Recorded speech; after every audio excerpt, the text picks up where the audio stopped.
Continuing with the social justice activism panels at South by Southwest, Not Gay Jared and I attended the My Body Is Not Safe for Work Fat Pride breakout session to ask a few simple, medically accurate, if mildly triggering questions. But before that, it's important that you see the narrative they were using to set the stage. Concerned trolling, I think, is a big thing in general in this space. And it's like, are you actually concerned? Do you actually care at all about my well-being?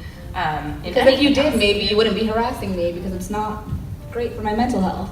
It's the gateway to basically just saying, I don't like you, I don't like what I'm seeing. We know that we aren't supposed to be mean to people. That's another very popular idea and a good one, that we're not supposed to bully, we're not supposed to call people names and wag fingers. So we express worry over them instead. But it all amounts to the same. It all amounts to the same as don't show me what you're showing me. But for me, it really is about just reclaiming it and saying, like, I'm fat, and the fact that you still find me attractive is your problem. If you see a fat girl online who hates herself and is in sweatpants and talking about how miserable she is and crying, people are much more likely to be supportive of her diet and her exercise.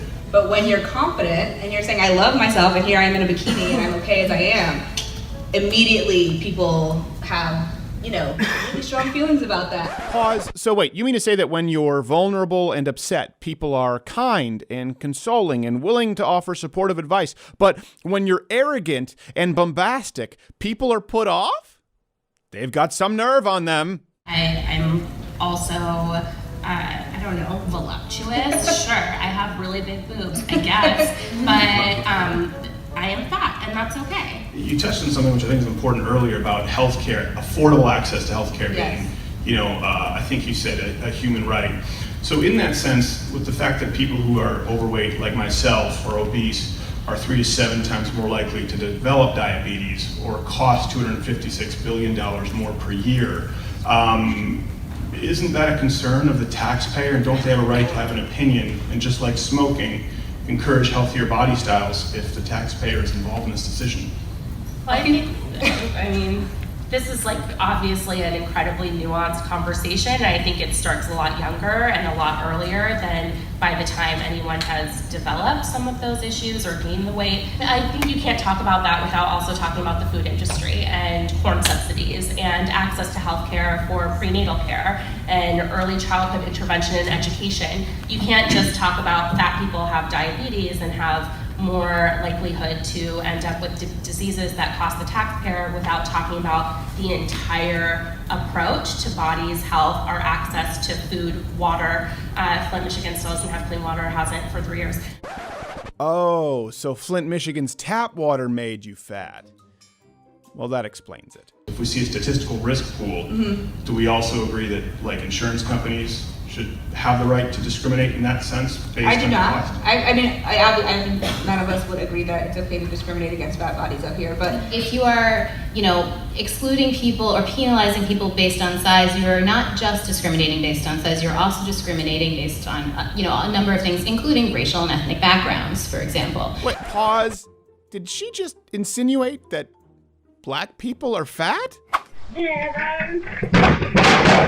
none of us have an issue with promoting healthy lifestyles. I think in our case, it actually is a really big part of our identities and brand. Like Nicolette and I talk a lot about we're both gluten-free, etc., because of our conditions. Oh, it's the gluten. That's the ticket. And that being said, I am very much someone who wants to promote living in healthy ways, but I don't equate that necessarily to a certain size. But if there's like a 700% chance more likelihood of someone, developing heart disease or diabetes, of course, shouldn't we promote that, for kids who are coming up? We agree that to lose weight. That's the biggest risk we should not promote to lose weight. We should promote healthy behaviors. There's a much larger issue of the way we stigmatize bodies, the way they're approached in the medical and health industry, the way that the medical industrial complex is structured in general. Of course not. It must have been the gluten and what have you. Of course, that statement begs the question as to just how the medical industrial complex managed to so effectively target exclusively these women. But there wasn't enough time to get into that, so Not Gay Jared had a question of his own. I appreciate you putting this on. We're all learning a lot. Great.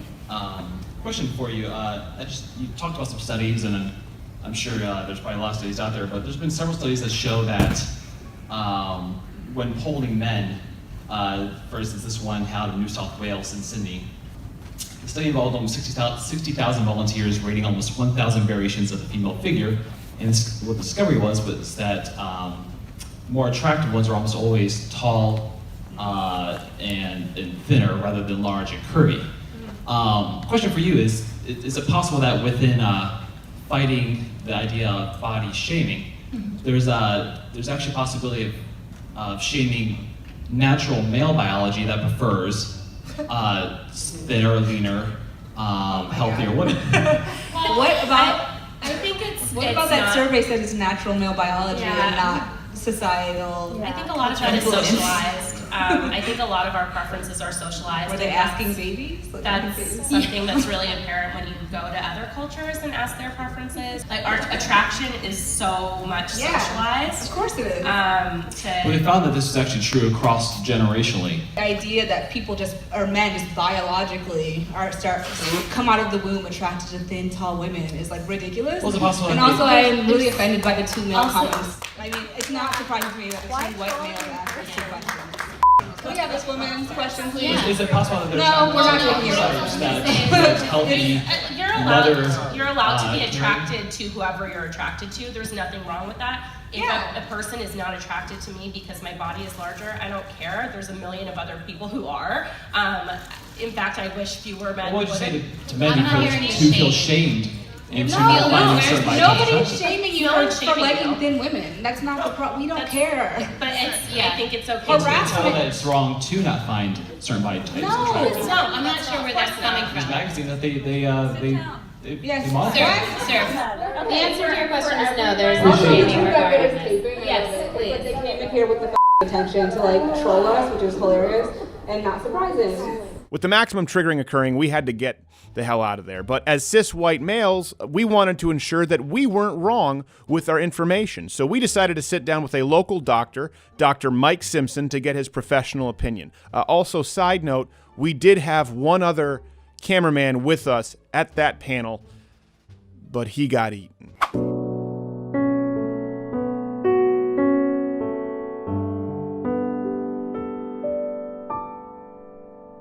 So now you're telling me what I am obligated to do by the oath that I took and what the government actually has on a checklist that I must discuss with you. The moment you get on the scale in my emergency room and you're over a certain basic metabolic index, that triggers a question on the electronic medical record.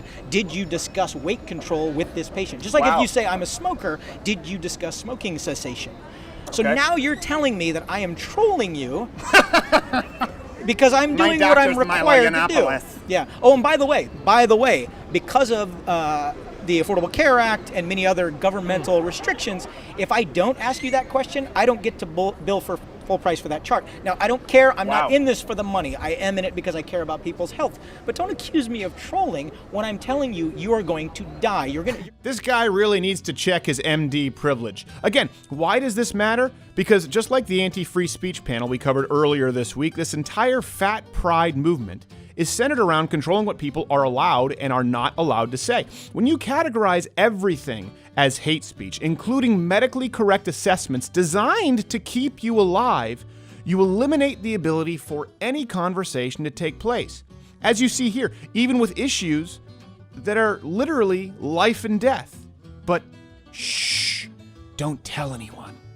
That's just concern trolling. Hey, if you like this clip, you're like most of the internet. You have a short attention span, but it was taken from the full show. You can see it in a box playing next to me. That's once a week on Thursdays, full 1.5 hour show, or you can join the Mug Club for the daily show. We have to take some of that off YouTube because they're monitoring us and censoring our words.